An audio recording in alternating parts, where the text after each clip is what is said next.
Hey, what's going on, guys? It's Jack, back in to bring you my Season 2 11.1 tier list for Mythic Plus healers. In it, we're going to go quickly over the changes that each healer has had and where I place them on the rankings. My prediction is that everything in S and A tier is going to have a healthy-ish representation in the 0.1% title range.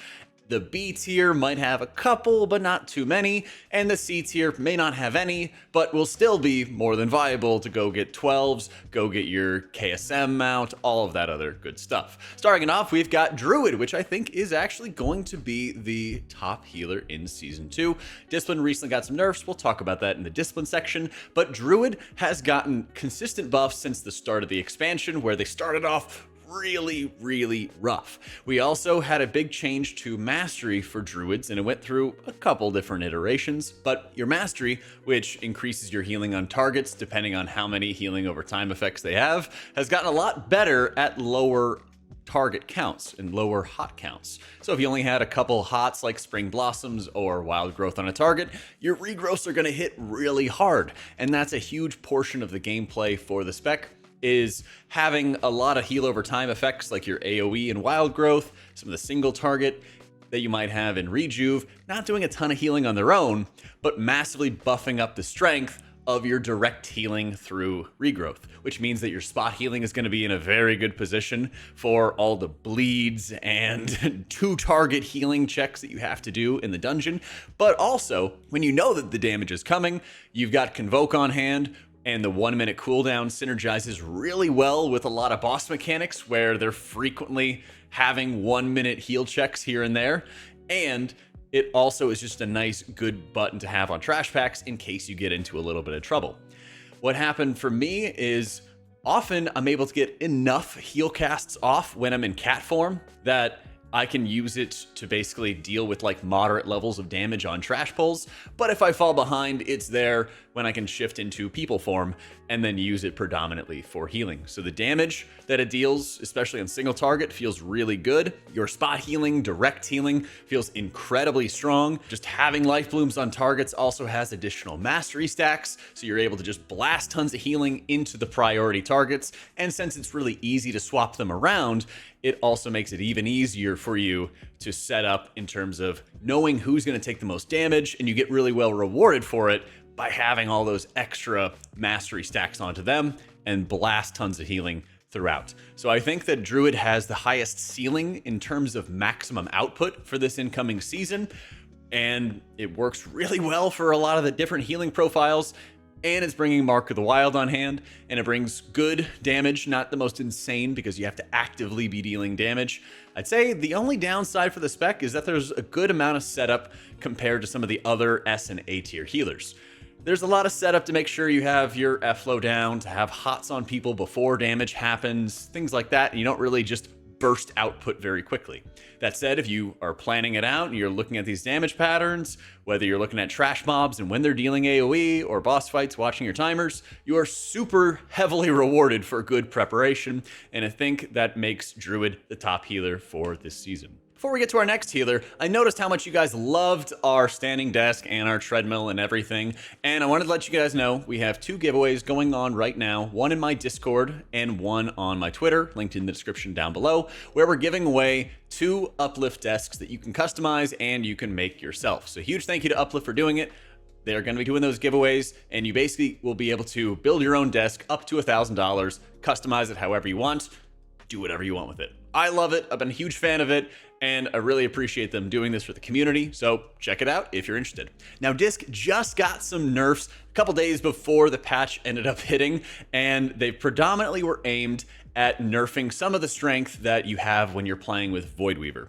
And by doing so, they've basically made your Shadow Covenant less powerful when you're playing with Mindbender, but it looks like you're still going to have the 30-second windows where you can have your pet out, and you're still having a low cooldown on your Mind Blast to deploy your Rift. So it looks like at the time of this video that Voidweaver's still good, but Oracle is also not bad whatsoever in a dungeon environment, and so it kind of boils down to right now that Oracle has higher highs, but also lower lows, because you need to have not only your Mind Blast and your pet like Voidweaver does, but you also need to have all these premonition stacks, and you have another ability on top of it to set up. That being said, I'm pretty sure we're still going to run Voidweaver for the incoming season, and even though your Shadow Covenant goes from 35% extra shadow damage to 20% extra shadow damage, I do think that Disc is still going to be a good contender for the 0.1% title, for one of the best healers of the season, because their ramp profile still fits really well with the incoming dungeon pool,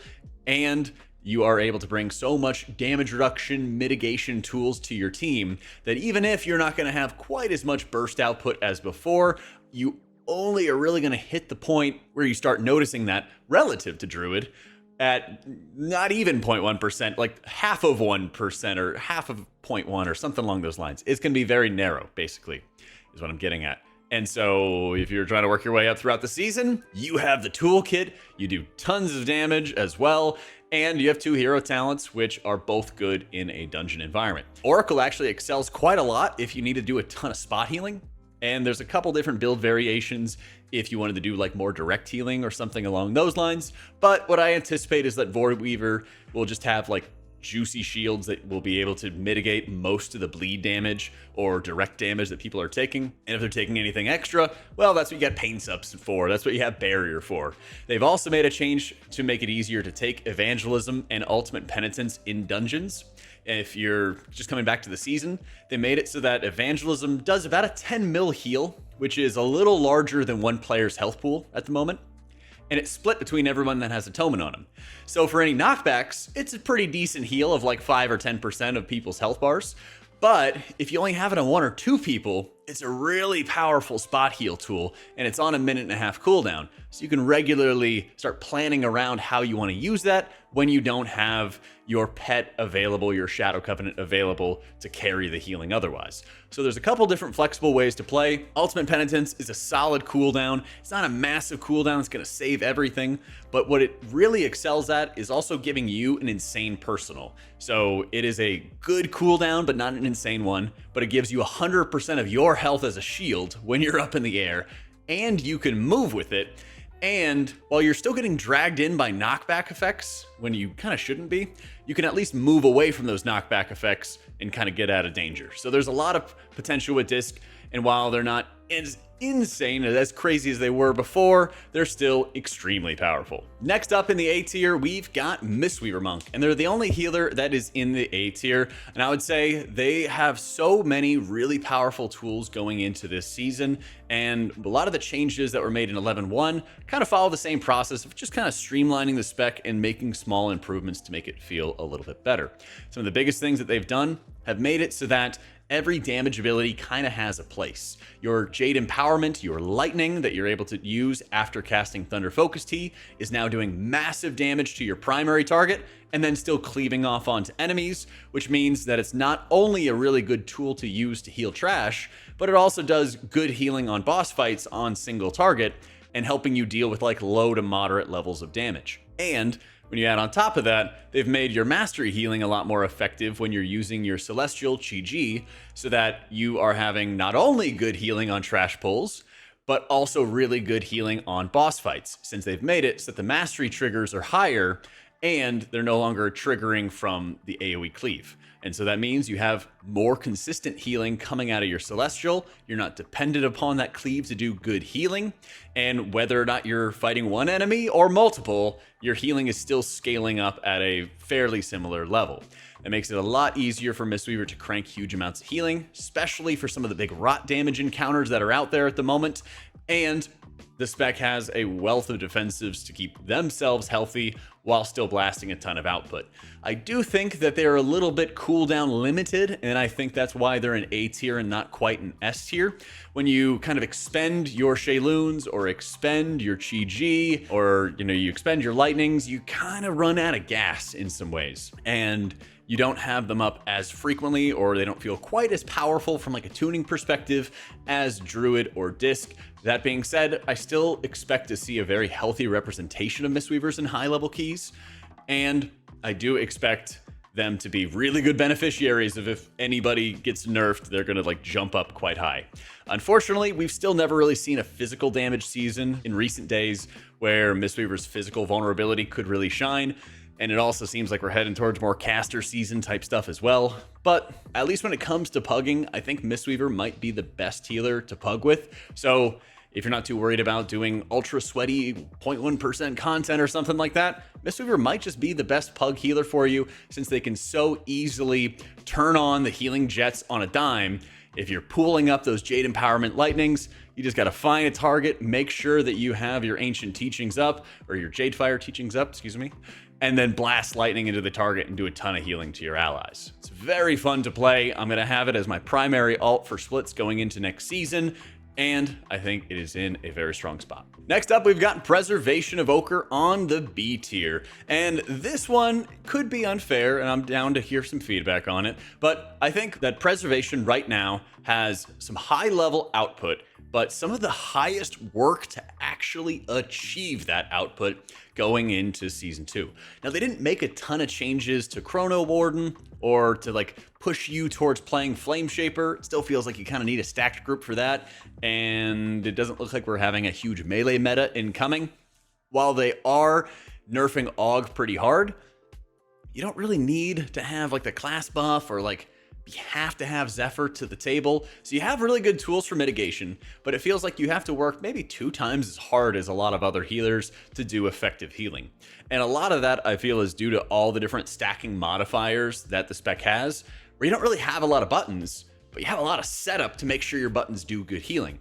Whether you're setting up echoes on everybody, to have reversions rolling on your entire party for the grace period buff, so that then when you set up your stasis, you're going to make sure that it's having the maximum healing possible onto them, and comboing, making sure you have Verdant Embrace out before you're using your Dream Breath, and it just kind of like all stacks together, and it's very punishing if you are not setting up your stasis properly. It's very punishing if you're not setting up your combos properly, and it feels like it's a lot easier to fall behind. So it might have one of like the highest skill caps, I think, to play at a like solid level.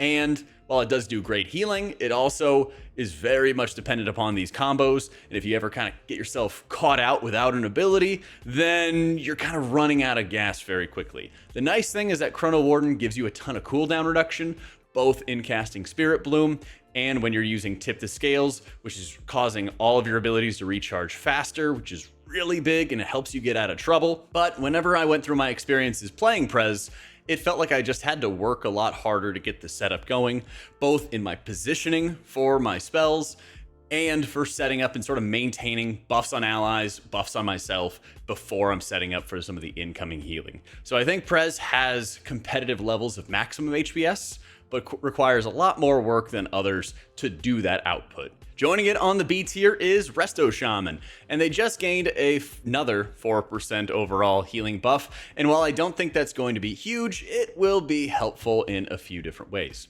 Some of the biggest things that Resto Shaman excels at is being able to provide amazing amounts of crowd control with like Thunderstorm, the lowest kick in the game, AoE stuns. It brings a great raid buff as well with Mastery and the extra auto attack damage, and so it has a really good toolkit that it brings to the table. That being said, there's also really good other Shaman DPS specs, and so bringing the spec just because of a raid buff in dungeons doesn't seem like it's going to be the play. And in particular, when you're looking at the sort of max healing output it can bring to the table, it's strong, but it also feels like it has a harder ceiling of max output than others. And it kind of feels like once you've set up your high tide and you're taking advantage of your healing stream totems with the totemic build to get all those high tide chain heals cleaving off onto your allies, you take advantage of downpour if you can get the group stacked, you have ascendance. Past those things, you kind of run out of gas. And there's a lot of fights that have a number of like 30-second bursts, or every 1 minute there's a big burst of damage, and then it can be really easy to fall behind on some of these vital heal checks. And I think that the spec needs a bit more of an HPS buff in a dungeon environment, but Blizzard's kind of struggling in finding the right way to balance these healers without making them too powerful in raids or too powerful in M+, while trying to balance in the other game mode. I think Shaman does extremely well when it comes to a lot of like the rot damage encounters, because you can easily spread around your Riptides, get the bonus healing onto them, keep most of your allies in your totemic rain. I did play a bit of Farseer, but it also still felt like it was just a ton of work for not much extra output, not much extra benefit really for the team. And so I usually was sticking with Totemic throughout most of my testing on PTR. And really what I found was that if you kind of get caught out without these cooldowns, there's not much behind it. You can't really like surge your way to victory. There's so many modifiers you got to depend on to make chain heal good, like High Tide, that if you don't have that up, well, you certainly cannot be hard casting it, and you're not going to do like any healing with it at all. And so the spec feels in some ways like you have a few resources you have to really ration out all of the time. In addition, that sort of low damage that we've been experiencing for quite a while with the plus 5%, minus 5% acid rain nerfs here and there, that really feel like the spec hasn't quite hit its stride when it comes to the War Within M+. I'd love to see some more like M+ focused talents. The talent revamps they were doing in 11.1 basically just made it so that they had a primordial wave replacement that was passive, where it's called Whispering Waves, where you basically spread Riptides on allies and Healing Wave would cleave onto every ally with Riptide. Not the most helpful thing for a 5-man environment, in fact. So it feels like a spec that's almost running like a raid build, and you're still trying to find a good way to like maximize and burst to deal with the heavy damage that the dungeons are throwing at you. Mana is a little bit better, but it's much worse than most other healers, most other high-end healers especially. And so you don't quite feel like you're able to just muscle heal through a lot of the spot damage or a lot of the bleeds that the dungeon pool throws at you as well. They have some good advantages, but they're still just kind of missing something. And so I keep them right now at a B tier. I do think they're a good healer to get KSM on, maybe one of the best, but unfortunately, I don't think they're as powerful for like high-end pushing. Bringing up the C tier, I think these are healers that are going to be able to effectively get KSM, 3K rating, things like that, but they're going to start falling off very, very quickly once you're pushing past 12s. Starting off, we've got Holy Priest. Now, the revamp that they did for 11.1 was intended to make Prayer of Healing and Renew better abilities to utilize, and it was a pretty abject failure. Renew is good enough to cast because it gives you more cooldown reduction now with some of the supporting talents to give you Sanctify, and they made Sanctify a better button to cast, which is nice. That being said, the spec plays very similarly to what it does in Season 1, where you're playing around Lightweaver, buffing up your heal casts, relying a lot on your Serenity casts. It's been slightly improved by the tier set, working with Apotheosis, where you can place the insurance buffs onto your allies, and every insurance buff increases your healing, which is nice. It's just not quite enough for a 5-man environment. One of the biggest issues that Holy Priest has is it can't really funnel its output into allies in reduced sizes or groups and still do really powerful healing. When you play like Holy Priest compared to some of the others, it's very noticeable, especially on big bursty encounters, that you don't really have an ability that does large AoE burst healing. You know, Sanctify is okay at that, but not nearly enough as you start getting up to 10s and 12s. And it's really super noticeable on those encounters. Even with an increased range in Sanctify, it's very noticeable that you start kind of coming up dry in a number of different situations. That being said, it feels a little better than Season 1. You can channel your Divine Hymn a little bit faster and preemptively use it to stack up a healing buffs on your allies. It feels very powerful being in Archon and in Apotheosis, thanks to your tier set bonus, Archon synergy with Apotheosis. I was kind of experimenting around some longer Apotheosis durations, which felt okay, but some of the new talents, I believe it's called Divinity, is also going to increase your healing while you're in your Apotheosis, just like your Archon does. And so you have a couple different tools to kind of get around some of the big damage going out on your party. Whenever you're in a spot heal moment and you just need to do tons of prio healing, you're really good at that. Unfortunately, there's not nearly as many deadly boss fights that do a lot of prio healing as the ones that do AoE damage. And so Holy Priest has a kind of mediocre healing profile for what dungeons throw at them, and it's still kind of in that situation where it feels like a raid spec or a raid-centric spec, not able to really fixate on dealing lots of burst AoE healing to deal with what the dungeons are throwing at you. Thankfully, there's a lot less kicks in the dungeon pool, so you will feel a little bit less hamstrung. And unfortunately, there isn't really much in the way of like mind controls that we've seen on PTR thus far. So you're kind of missing some extra utility you could potentially, be bringing to your group. Your damage is fine, and you're going to do quite a bit more when you're having halos going in and out all the time.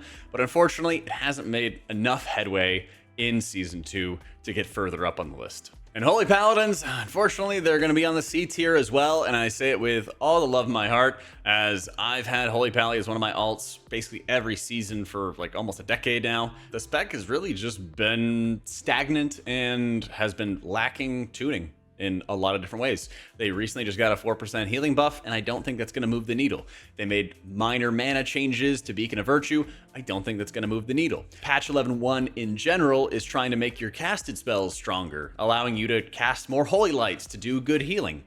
Well, a lot of Holy Pallies don't want to play caster builds, and there are some Paladins that do want to play caster builds, but then also feel forced to be in melee for a number of the other talents that the spec benefits from. So I would say most Paladins are very unhappy with how the spec is playing, and the output for the spec feels extraordinarily mediocre. You can do good healing when you have some cooldowns up. It's fun playing with a tier set and hitting Divine Toll and seeing your entire party covered in the insurance buffs, and it feels great. And it's great when you can get more Divine Tolls out by using more spenders, and then you can have Awakening that also rewards you for using more spenders. But the spec just doesn't have the juice, really, to heal lots of high-level content and like push past 12s very effectively. Most of the time, it feels like you're using your wealth of mitigation tools to try to stop damage from happening from the beginning, because if damage does go off, you're going to struggle and take a lot more time to push up health bars than some of the other healers. I think the spec is just really suffering from like intense over design. The damage the spec brings is really low and really mediocre. There are a lot of targeted nerfs to Lightsmith this time around. Some of them I agree with, like making it so Tempered in Battle only does like the leech effect once per cast, which while it can reduce some of its overall strength, it also reduces some of the like you get killed because you got tempered kind of downsides that come with it. So I think that the spec has really struggled to find a good identity, particularly in a dungeon environment, but also in a raid. And by allowing everyone to have caster stuff and melee wing stuff and, you know, builder spender, you know, almost reminiscent of Glimmer Paladin stuff. Everyone has a little bit of everything, and everyone has to play with a little bit of everything.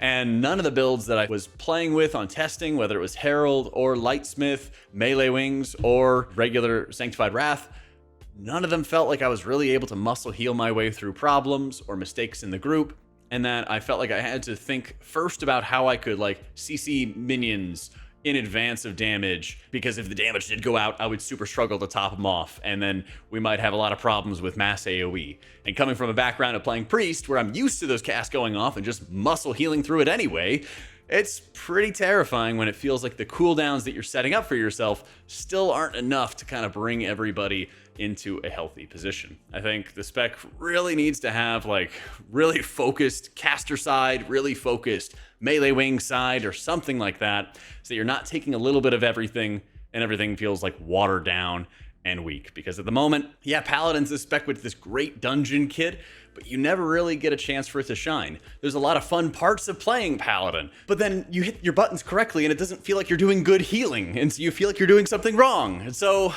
the spec honestly just feels very lost. For one that's historically been one of the best M+ healers since M+ came out, it's really strange to see the route that it's taken, and it's really disappointing as somebody who's played it for a long time. It was my first healer to play it, and so this might be one of the first seasons where I don't really play it that much as an alt. That's our list, and of course, yes, you can get Keystone Master, you can get all of the achievements for the progression curve in M+ in 11.1 with any of these healers. I'm sure some of these healers at C tier are going to get pushed up into title range and everything. These things are possible, but of course, as we all know, people are going to focus on the meta, people are going to focus on what they see on the leaderboards and what's good and what's the least path of resistance. So here's my heads up on what's going to be going on with it. Hope you guys enjoyed it. Huge thank you to our patrons for making all this content possible. We have so much content on the way, so if you'd like to like and subscribe so we can get our way to that 100,000 sub goal to get the awesome plaque, I would really appreciate it. Thank you so much for watching, guys. Hope you all enjoyed it, and I'll catch y'all next time.